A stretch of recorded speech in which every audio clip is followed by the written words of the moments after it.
Hey everyone, welcome back.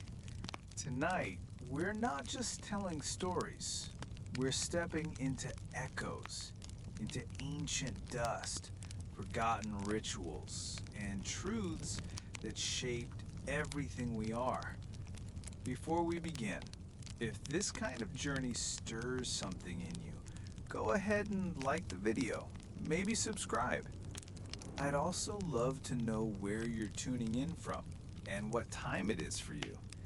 It's powerful to know we're all pausing together across time zones, across lives. So dim the lights. Let the quiet settle.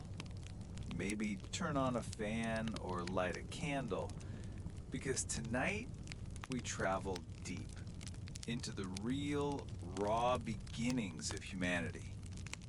Let's begin. Imagine waking up not to the sound of your smartphone alarm, but to the sun's heat clawing through the slats of your mud brick home. There's no electricity, no plumbing, no modern medicine.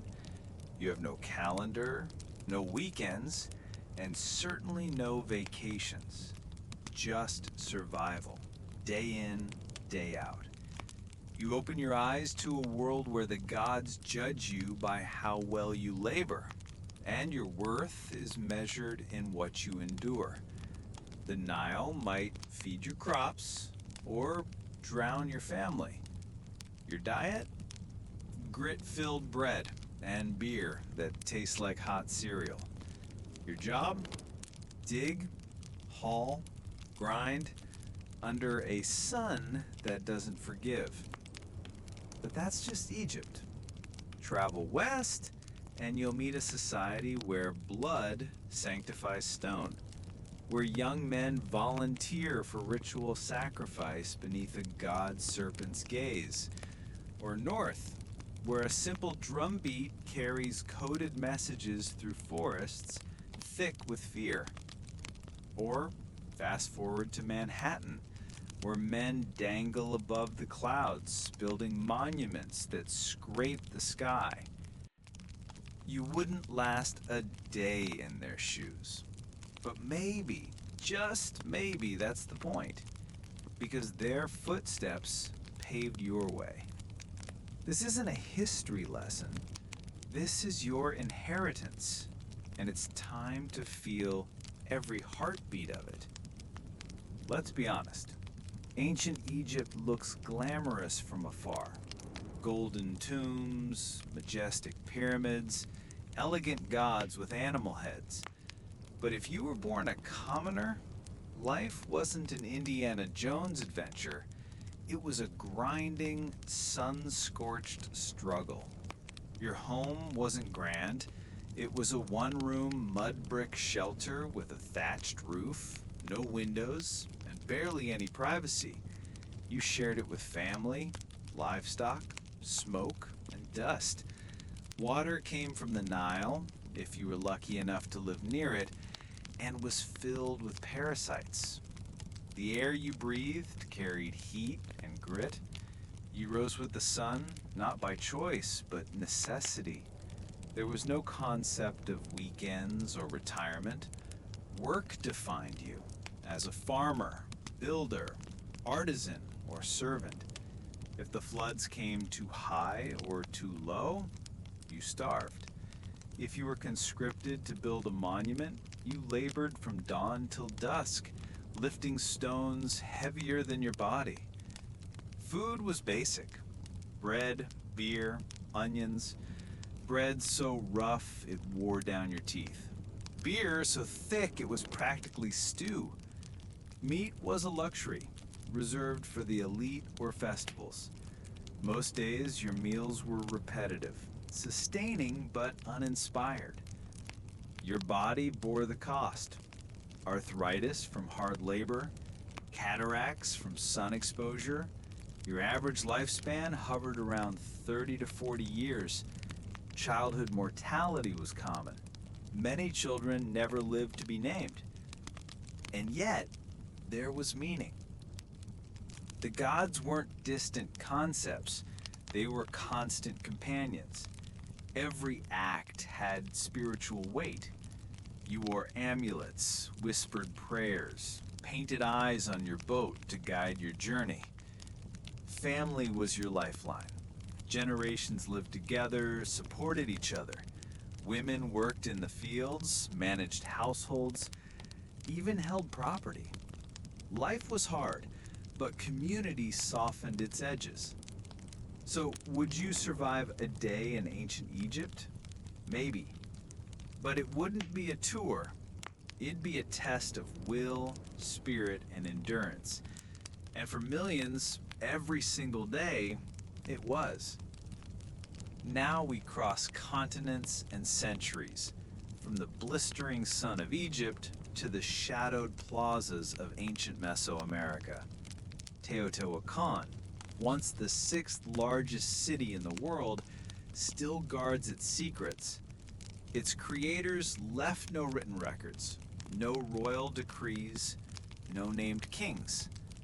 Just monumental stone, precise architecture, and one chilling centerpiece, the Temple of the Feathered Serpent. Built around 200 CE, this wasn't just a structure, it was a stage, a cosmic theater where the boundary between the heavens and earth blurred. The temple's facade bristled with stone heads, goggle-eyed serpents, and jaguar maws. These weren't decorations, they were warnings. Beneath the temple, archaeologists found rows of skeletons, over 200 people, sacrificed with surgical ritual. Many had their hands tied, some were decapitated, others were adorned with ceremonial jewelry, as if dressed for eternity. These weren't criminals, they were offerings, gifts to the gods. Why? Because the people of Teotihuacan believed the universe ran on balance, and balance required blood. Their world was one of cycles, day and night, wet and dry, birth and death. The gods gave life, but they demanded energy in return. And that energy came from the most sacred source, human life. These weren't random acts of violence. They were acts of cosmic alignment. Each sacrifice corresponded to astronomical events, solstices, equinoxes, the rise of Venus. The temple was a calendar made of flesh and stone. Imagine standing in the crowd, drum beats pounding like heartbeats, incense thick in the air, the sky glowing red with sunset. A young warrior ascends the steps, flanked by priests in jaguar pelts. He isn't afraid, he's honored.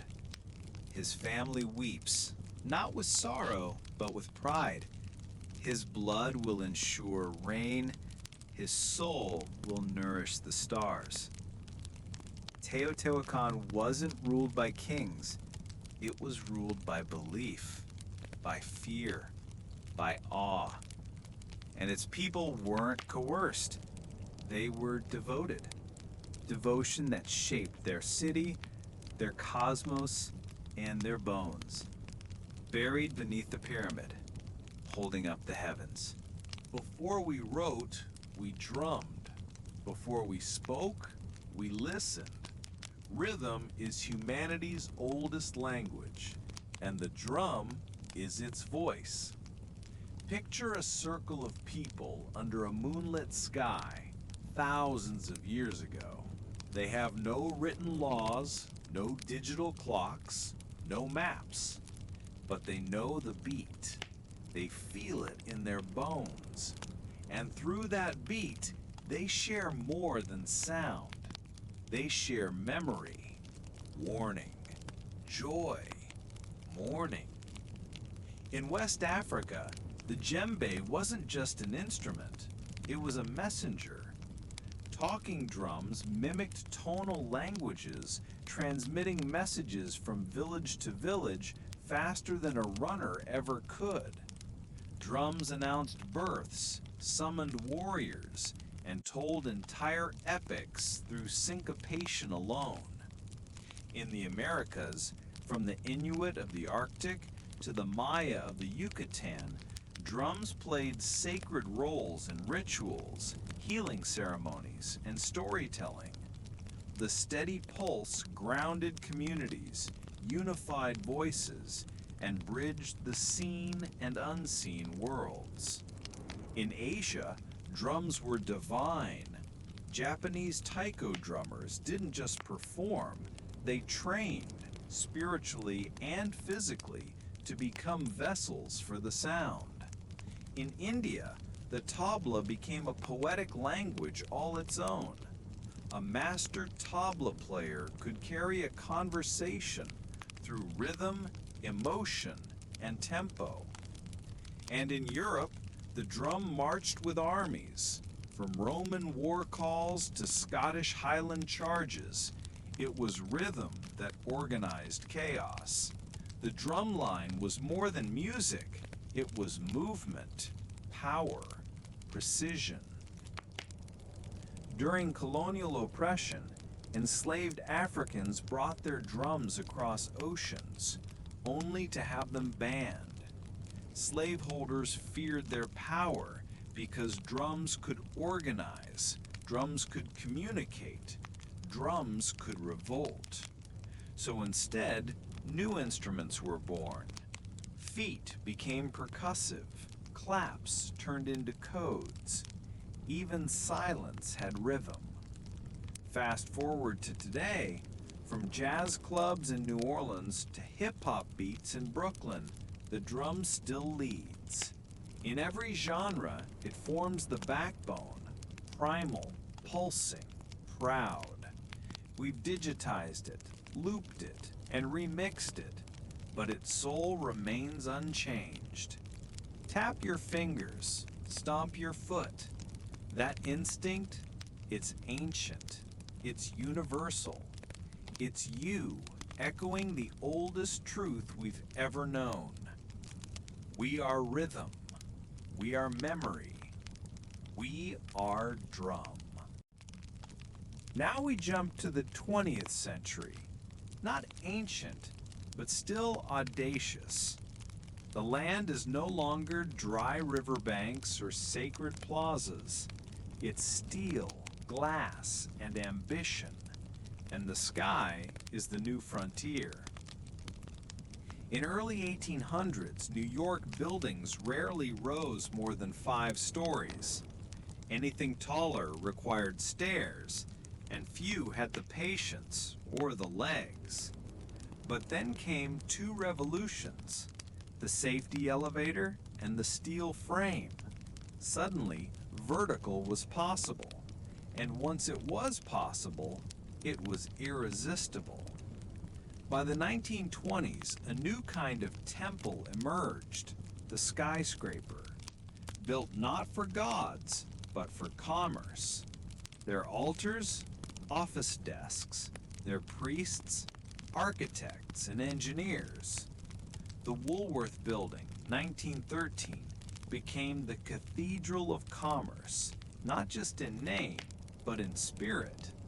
Its neo-Gothic design mimicked medieval cathedrals with complete stained glass and gargoyles. Yet instead of priests, it housed bankers. Instead of choirs, typewriters clacked in worship of capitalism. The Chrysler Building, 1930, soared with speed. Funded by a car magnate and built in secret to win the skyscraper race, it rose like a rocket from the asphalt. Its crown, a burst of stainless steel sunbeams, reflected a city that worshipped industry and style.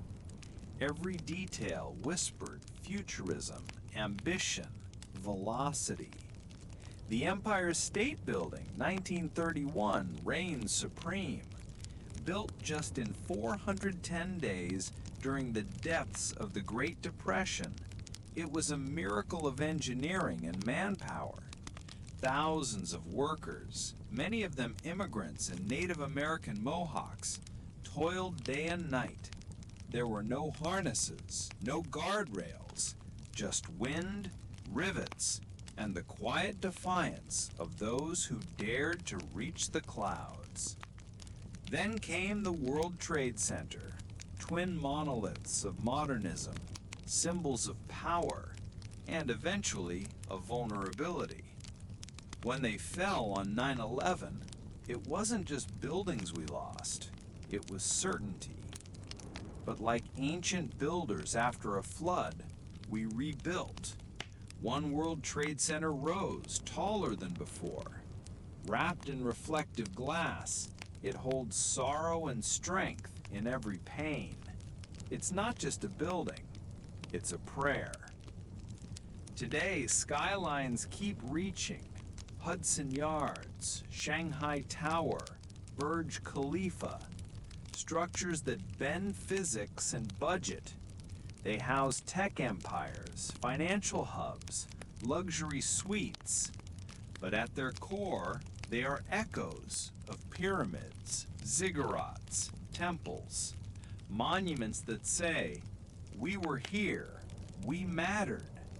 Look closely, and you'll see the same impulses as ancient Egypt and Teotihuacan: glory, identity, permanence.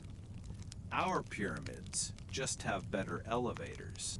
Imagine being a mother in ancient Egypt, hauling buckets of Nile water at dawn, her back bent from years of grinding grain, her hands blistered from spinning flax. She's 9 months pregnant, praying to Taweret, the goddess of childbirth, not for an easy birth, but just to live through it. Picture a young man in Teotihuacan, dressed in ceremonial feathers, his heart pounding beneath his chest, not from pride, but from fear. He knows he's not coming back. His sacrifice is not a question, it's a fate sealed by the stars. And yet, his family sees him as blessed. He walks to the temple, knowing he'll be laid beneath it forever. See a tribal drummer in West Africa, a teenager who learned rhythm before speech. His drum is carved from sacred wood and animal hide. Today, he plays not just to entertain, but to warn. A raiding party has been spotted. His beat travels across the savannah faster than footsteps ever could. Now zoom to 1931 New York. A Mohawk ironworker named Joe stands on a narrow steel beam of the Empire State Building, 90 stories above ground. No safety line, no helmet, just balance, grit, and legacy. His ancestors walked trails and forests. He walks air. Fast forward to 2001. A firefighter sprints up the stairs of the North Tower. He knows the building is failing. The air is thick with smoke. The heat is unbearable. But he climbs anyway, carrying over 60 pounds of gear. He's not there to escape. He's there to save. And today, imagine a Syrian architect in exile, sketching designs for refugee housing. He builds not for ego or skyline dominance, but for survival. His blueprints are hope etched on paper. Each of these people is a testament, not just to survival, but to meaning, to courage under weight, whether it's stone, steel, silence, or sound. Now, let's leave the towering temples and steel spires behind and enter a world with no bricks, no mortar, no gravity. The world of data, of screens, of signals you can't see but that define everything. In the 21st century, Our pyramids are invisible, built not with stone, but with code. Algorithms shape your reality more than kings ever did. Every scroll, every like, every click is another brick in a tower that knows you better than you know yourself. You wake up not to a rooster or priest, but to a glowing rectangle. It feeds you news, fear, joy, dopamine, and it never stops. You live in a world where attention is currency and silence is rebellion. Instead of temples, we have platforms: Google, Facebook, TikTok, worshipped not with incense, but with eyeballs.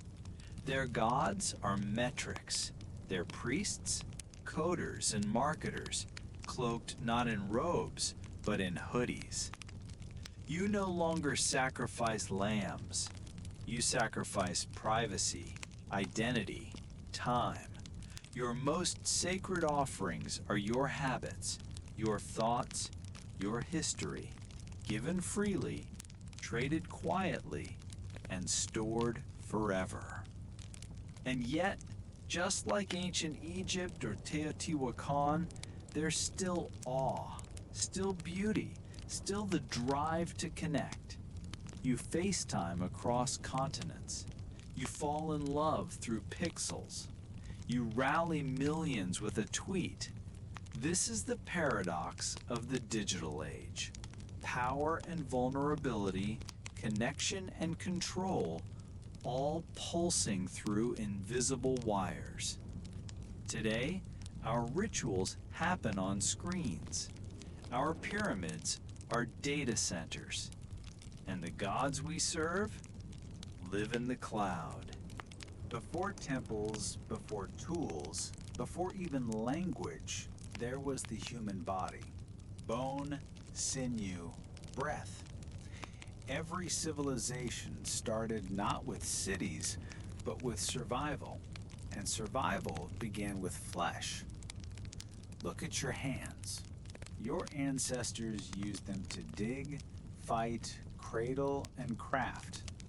Before written scripture, your fingers learned the gospel of fire. Before diplomacy, your fists learned war. Your spine remembers the weight of a child on your hip or a basket on your back. The body is a library of movement, pain, and evolution. From the calloused feet of barefoot farmers to the hollowed cheeks of famine survivors, our biology is testimony. Our posture, our teeth, our scars, they carry history in ways books never can. Think of early childbirth, often fatal, of warriors with bone spears piercing sinew, of grandmothers who outlived 4 floods and still sang bedtime songs. Strength wasn't sculpted in gyms, it was carved by necessity. Today, we marvel at ancient tools, but the first hammer, a fist. The first chisel, a fingernail. The first compass, a mother's heartbeat. Before monuments, there were mothers. Before machines, muscle. We didn't just build civilization, we embodied it. So when you say, I couldn't survive back then, you're right. And wrong. You couldn't survive as you are now, but the body you inhabit is the product of a million trials, and it remembers everything. Civilization wasn't born in boardrooms. It was forged in crisis. Fire, flood, famine. The first global language wasn't trade, but tragedy.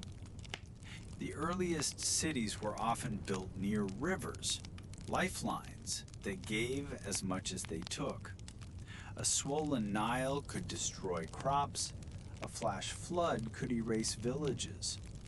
When disaster struck, there were no helicopters, no aid packages, no news alerts. just screams carried on the wind.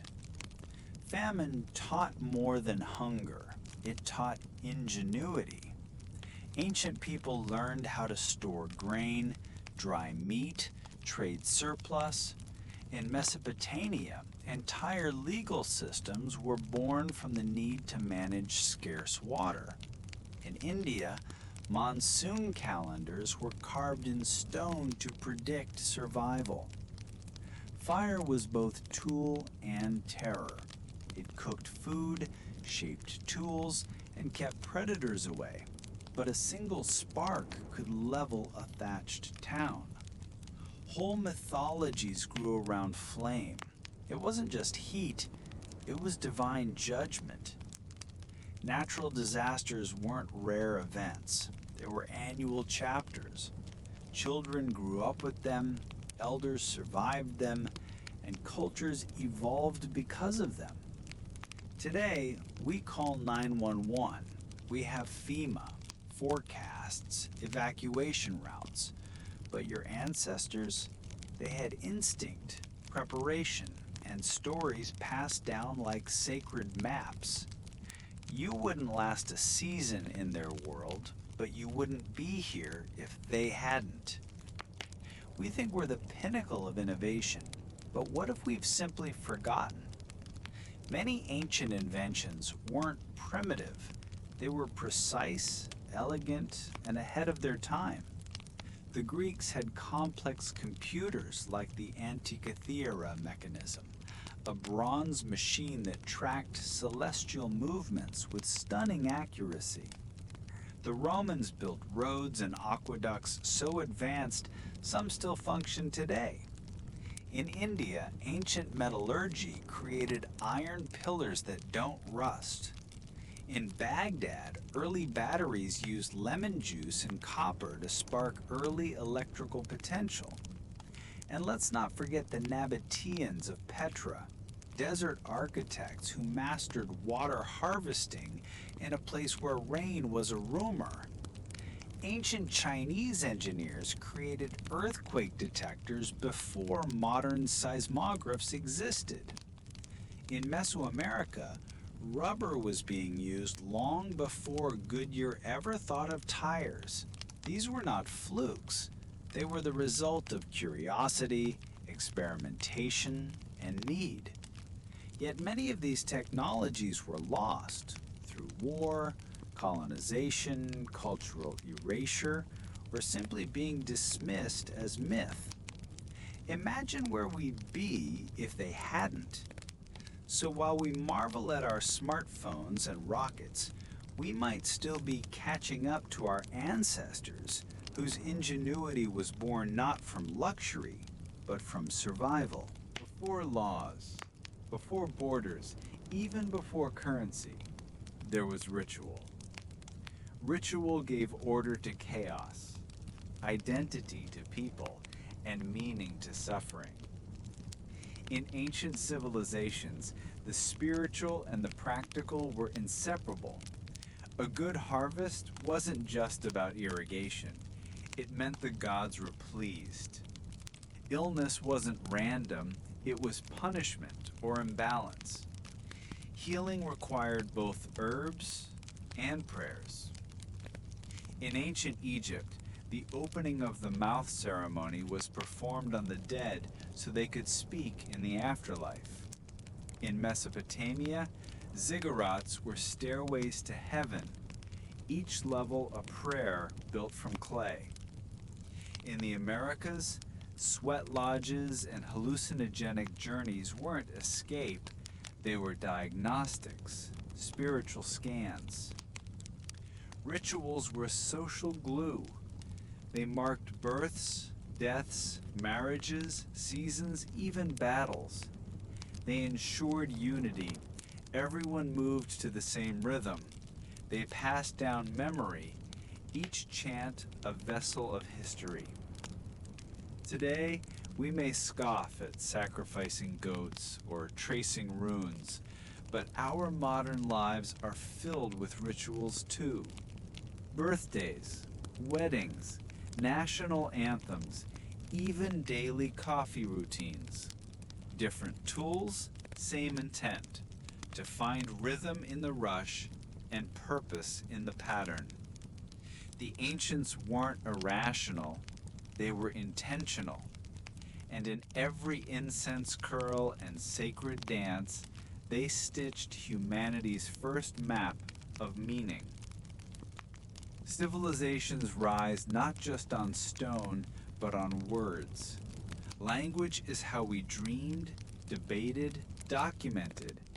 But today, over half of the languages ever spoken by humans are gone, and we're still losing one every 2 weeks. Imagine a tongue that held 3,000 years of herbal knowledge, gone when its last speaker passed. Imagine oral poetry recited across generations, now silenced by time. Ancient languages weren't just communication, they were culture. Sumerian cuneiform, Egyptian hieroglyphics, Mayan glyphs, they weren't alphabets, they were systems of thought. Every symbol carried layers, a sound, a concept, a prayer. To read them was to understand how those people saw time, nature, divinity. Languages don't just vanish, they're erased through conquest, colonization, neglect. And with them go worldviews, humor, healing techniques, and wisdom we didn't know we needed. Today, only a fraction of the world's languages are taught or written down, and with each dying dialect, we lose not just words, but the soul of a people. Reviving a language isn't just cultural work, it's resurrection, it's resistance, it's reaching back across centuries and whispering, "We remember." We take time for granted. Clocks, calendars, time zones. But long before atomic watches and digital screens, ancient civilizations wrestled with the cosmos to measure the day. The Egyptians divided daylight into 12 segments using shadow clocks and obelisks. At night, they tracked decans, star clusters that rose predictably. Their calendar, based on the heliacal rising of Sirius, was astonishingly accurate. The Maya mastered time like no other. They tracked not just the sun and moon, but Venus, eclipses, and vast cycles of creation and destruction. Their long count calendar could span thousands of years, a vision of time we still struggle to comprehend. In China, water clocks dripped precision. In Babylon, lunar calendars charted harvests and omens. In India, astronomical texts mapped planetary alignments with spiritual precision. Time wasn't just a measure, it was a message, a guide, a god. It told farmers when to plant, rulers when to conquer, and priests when to pray. Today, we are ruled by the second hand, but the ancients lived by the sky. They didn't just measure time, they danced with it. Forget five-star meals and drive-thrus. For most of human history, food was survival, and every bite had a story. In ancient Egypt, bread was life. But it wasn't fluffy or fresh. It was dense, often filled with sand from grinding stones. People lost teeth from years of chewing. Beer was the daily drink. Thick, porridge-like, full of calories but short on flavor. Food preparation was laborious. Women ground grain daily, baked over open flame, and used honey, dates, and herbs to stretch scarce ingredients into sustenance. In Mesoamerica, maize wasn't just food, it was identity. People believed they were born from corn. The tortilla was sacred. Tamales were wrapped gifts to the gods. Atoles were breakfast and prayer combined. Chilies weren't just flavor, They were fuel, medicine, and ritual fire. Food connected families, ceremonies, and entire calendars. The Romans knew indulgence. Their banquets were orchestras of excess. Ostrich tongues, jellyfish, peacock brains. They ate lying down, vomited to make room for more, and surrounded every dish with pageantry. But contrast that with the common citizen, who survived on grain rations, lentils, and occasional meat if they were lucky. Hunger was a daily divide, luxury atop starvation. In Asia, rice ruled the table and the soul. In China, it symbolized fertility, unity, and heaven's blessing. In Japan, seasonal ingredients marked nature's rhythm. In India, spice was sacred geometry, turmeric for health, cumin for heat, cardamom for purity. Every bite told a story of region, caste, and culture. Famine, however, was the true historian. The Irish potato famine wasn't just a crop failure, it was colonial neglect, starvation policy, and forced migration. The Great Chinese Famine during the Great Leap Forward starved millions in silence. In Ethiopia, drought combined with political suppression created headlines and heartbreak. Hunger wrote history and redrew maps. Today, we scroll menus and Instagram meals. We chase cuisine like novelty. But food was once sacred, political, and perilous. Every seed planted, every meal shared still echoes those ancient hungers. Food is memory, food is power, and above all, food is story. How did ancient civilizations construct wonders we still can't replicate? Without cranes, concrete mixers, or modern math, they raised marvels that defy explanation. The Great Pyramid of Giza, over 2 million limestone and granite blocks, some weighing up to 80 tons, aligned nearly perfectly to true north. It's not just big, it's precise. Engineers today debate how such precision was achieved without modern surveying tools. Some theorize ramps, others propose pulleys or even water displacement. But no one really knows, and the pyramid still stands, outlasting empires, earthquakes, and erosion. The Inca city of Machu Picchu, perched high in the Andes, was built without wheels or iron tools. Its stones are cut so precisely they fit together without mortar and withstand seismic activity better than modern buildings. Their engineering wasn't just functional, it was seismic smart. Angkor Wat in Cambodia, the largest religious monument on Earth, was built over a century using sandstone blocks transported miles through canals. Its alignment with solstices and intricate carvings reflect not just devotion, but astronomical and hydrological mastery. In Easter Island, Moai statues, some over 30 feet tall, were moved across rugged terrain, likely using ropes, coordination, and ingenuity we can only guess at. The Nazca lines in Peru, massive geoglyphs etched into desert, are only fully visible from the air, yet they were made by people without flight, with an understanding of scale that baffles modern planners. From underground cities in Cappadocia to spiral stone towers in Yemen, ancient builders worked with nature, not against it. They understood weight, pressure, and time without equations. Their structures weren't just shelters, they were statements. We like to think we're more advanced, but sometimes the past whispers, "You've just forgotten how." Long before telescopes, people looked up and saw stories, seasons, gods. The night sky wasn't empty. It was a map, A clock, a sacred scripture. The Babylonians were among the first astronomers. They tracked planetary motions, predicted eclipses, and cataloged constellations. Their observations influenced both Greek science and Islamic scholarship. The Maya built entire cities around star alignments.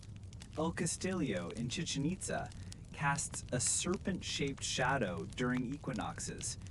Their observatories had no glass lenses, but aligned with planetary precision. The ancient Egyptians charted the stars to align pyramids, forecast floods, and time sacred rituals. The star Sirius wasn't just bright, it was divine, tied to the goddess Isis and the rebirth of the Nile. In India, nakshatras, or lunar mansions, guided marriages and harvests. In China, astronomy was statecraft. Celestial omens could justify emperors or trigger revolutions. And indigenous peoples around the world, from the ancestral Puebloans to the Aboriginal Australians, used the stars to navigate, plant, and pray. Their oral maps etched the heavens into memory. Today, we launch rockets to study what they saw with the naked eye. But the ancients didn't just watch the stars, they listened to them. And in every constellation, they found answers to questions we're still asking. Art wasn't always for galleries. For most of human history, it was a lifeline, a way to teach, warn, worship, and remember. In Lascaux, France, prehistoric humans painted bison and deer onto cave walls with breathtaking realism, not for decoration, but for survival. These images were spiritual maps, hunting manuals, and ancestral messages left in darkness for millennia. Egyptian tomb art was instruction, not imagination. Scenes of agriculture, judgment, and the afterlife were painted to guide the soul beyond death. Every pigment had meaning, every pose purpose. In India and Southeast Asia, temple carvings told epics like the Ramayana or Mahabharata in stone. Visual libraries for the illiterate, encoded with cosmic truths. Inca quipus, bundles of knotted strings, may have recorded history, taxes, and even poetry, a tactile form of art as language we still don't fully understand. In medieval Europe, stained glass told biblical stories for a population that couldn't read. In West Africa, griots painted histories with music and masks. In Japan, woodblock prints captured the daily beauty and fleeting impermanence of Edo life. Art was not leisure, it was law, ritual, resistance. It carried the values of a people and often their final breath. Regimes changed, empires collapsed, languages died, but their images survived. Today, we scroll images in seconds, but ancient art, it was built to outlast dynasties. And in many cases, it has. Long before sterile rooms and white coats, healing was a sacred blend of intuition, nature, and ritual.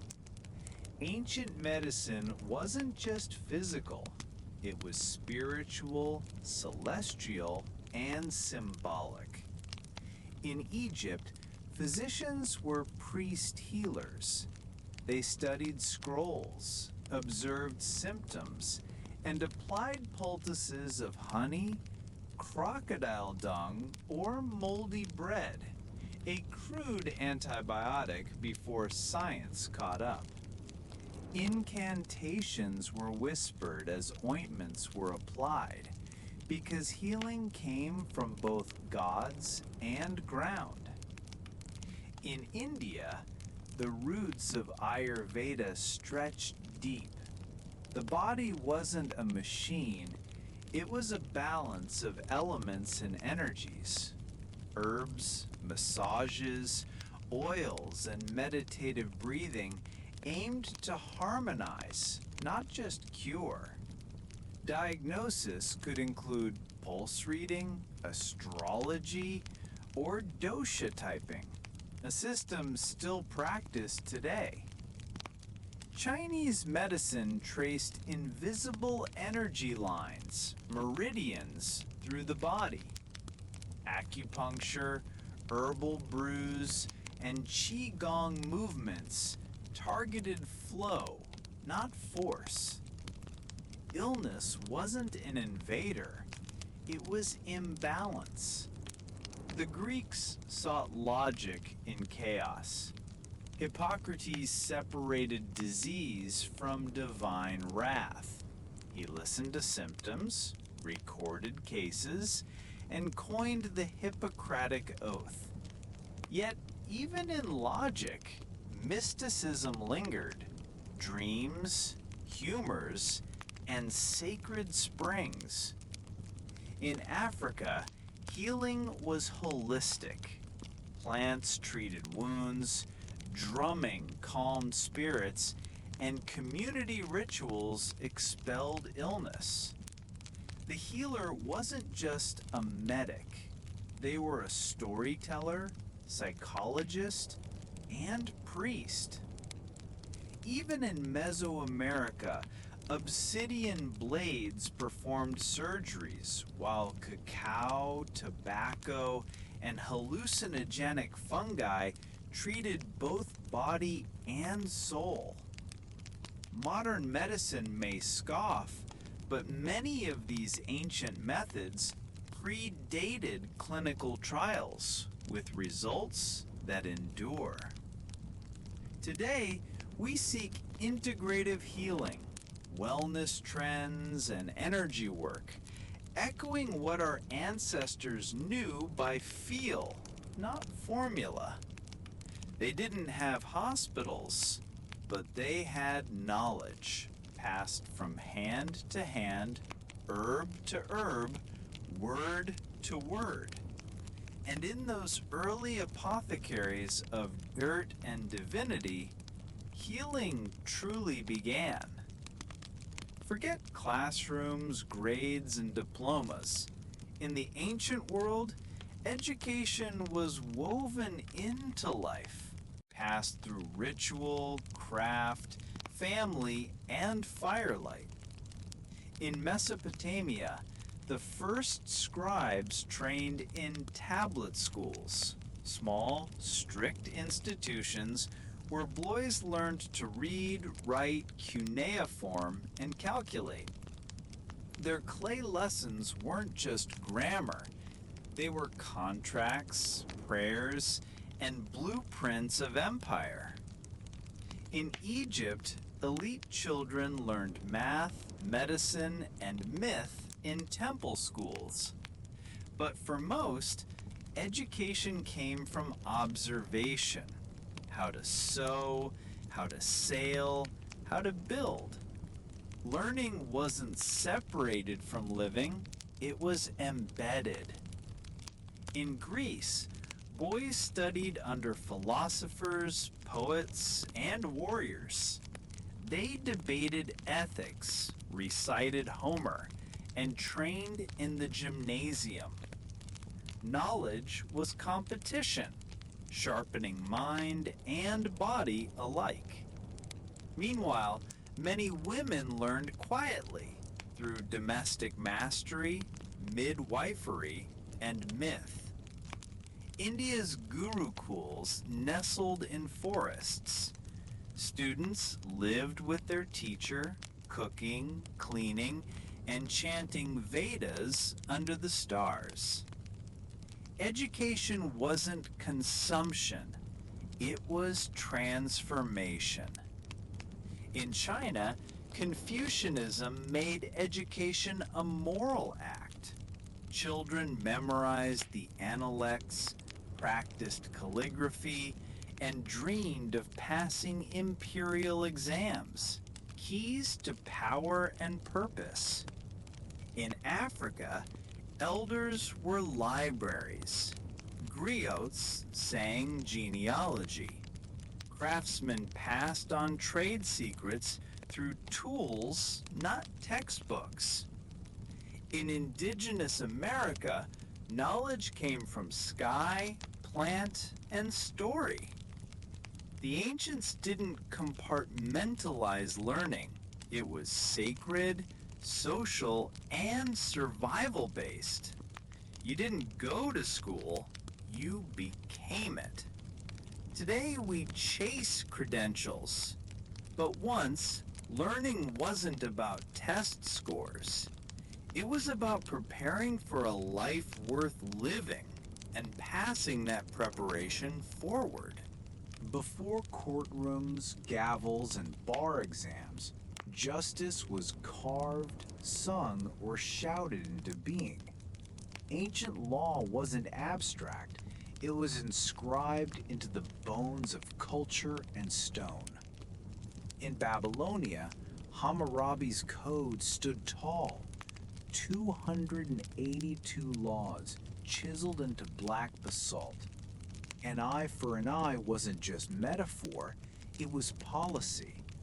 But the code also addressed wages, divorce, debt, and medicine, a society trying to write fairness into permanence. Egyptian Ma'at wasn't a law book, it was a principle, truth, balance, order. Judges were priests. The heart of the dead was weighed against a feather. If heavier, the soul was devoured. Justice was spiritual and eternal. In Rome, law became empire. The 12 tables, Rome's first written law, were memorized by citizens. Legal principles like habeas corpus and innocent until proven guilty trace back to this system. Yet justice still bent for class, status, and power. In India, Dharma wasn't just law, it was cosmic duty. Manusmriti outlined roles, rights, and repercussions by caste. Some found order in it, others oppression. It was law as moral scripture. In Greek democracy, citizens voted on justice, but it excluded women, slaves, and foreigners. Juries could be massive, hundreds of citizens deciding guilt or innocence by pebble. In indigenous cultures, justice wasn't punitive, it was restorative. The Haudenosaunee Confederacy held councils under trees, emphasizing consensus. Aboriginal song lines encoded law through landscape and melody. Justice wasn't always blind, but it was binding.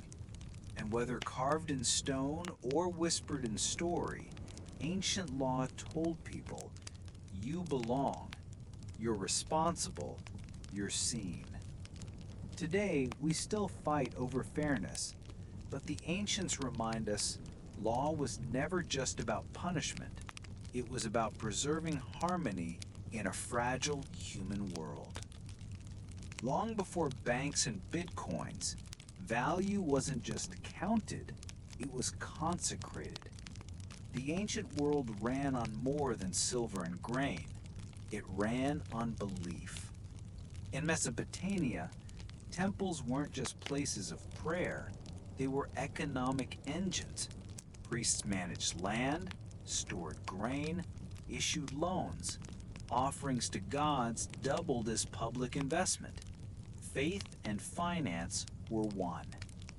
In Egypt, tombs cost fortunes, not for status, but for eternity. Mummification, funerary texts, and gilded masks were spiritual insurance. You paid now to secure your afterlife. The richer the ritual, the safer the soul. In the Inca, they didn't use money. Instead, they traded labor. The mita system made every citizen both taxpayer and builder. Temple work, farming, military service, all offerings to the gods, all obligations to the state. In India, temples were economic centers. Pilgrimage routes brought commerce. Gold, spice, and silk flowed through sacred towns. Donations funded schools, hospitals, and irrigation, a spiritual GDP. In Greece, oracles charged in offerings. A good omen might cost a goat. In Rome, sacrifices greased political wheels. Pay the gods, win the war. The gods gave, but they also invoiced. Even in Africa and indigenous cultures, currency could be shells, salt, cattle, but value always tied to nature and spirit. Ritual exchange bound families, sealed treaties, and balanced worlds. We think of money as math, but ancient economies remind us value is belief.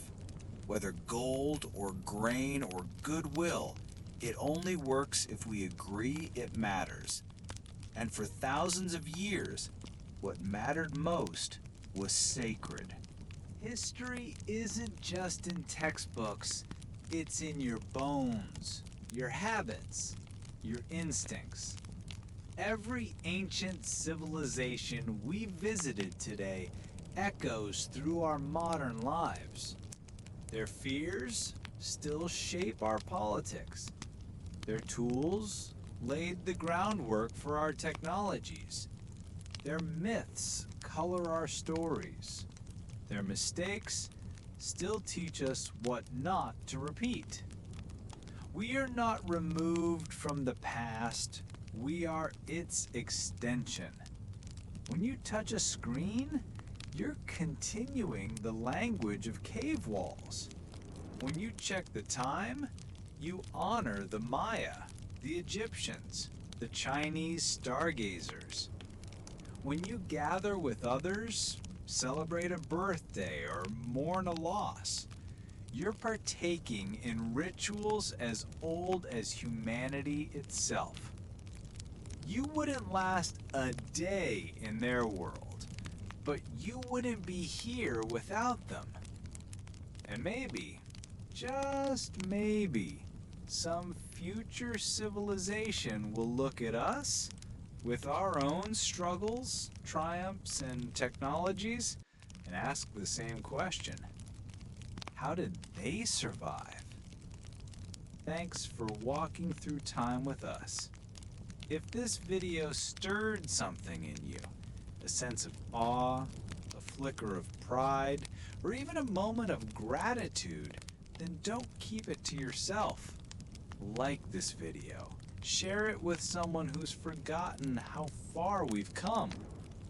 Subscribe for more stories that bring history alive, not with dates and battles, but with heartbeats and handprints. And drop a comment. Which era would you least survive? Would you rather face the wrath of Ra, the altar of Teotihuacan, the silence of the drumbeat before war, or a New York high beam in winter? Remember, the past isn't just behind us, it's beneath us, around us, within us. Stay curious, stay kind, and never stop listening to stories, to echoes, to the drums of our ancestors.